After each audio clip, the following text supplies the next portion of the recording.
अस्सलाम वालेकुम नाजरीन, मैं हूं आपकी होस्ट शमाइला राजपूत और आप देख रहे हैं फास्ट 24 न्यूज। खबर शामिल करते हैं हमारे रिपोर्टर पंजाब पीर मोहम्मद सुखराज अब्बासी की रिपोर्ट के मुताबिक बताया जाता है कि साफी कौम इत्तेहाद ऑर्गेनाइजेशन रजिस्टर्ड पाकिस्तान मंगनी में शिरकत। साफी कौम इत्तेहाद ऑर्गेनाइजेशन रजिस्टर्ड पाकिस्तान सूबा पंजाब के सदर अब्दुर्रऊफ खान साफी का सीनियर रहनुमा मलिक शरीफ खान साफी के बेटे अब्दुर्रऊफ खान साफी के भांजे इमदादुल्लाह साफी की दावत मंगनी में शिरकत। तंजीम की तरफ से मुबारकबाद पेश की, नेक ख्वाहिशात का इजहार किया।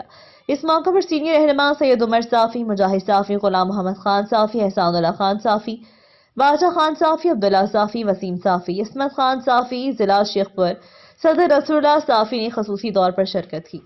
ये थी हमारी आज की खबर। मजीद खबरें देखने के लिए देखते रहें हमारा चैनल फास्ट 24 न्यूज। अपनी होस्ट शमाइला राजपूत को दीजिए इजाजत। अल्लाह निगहबान।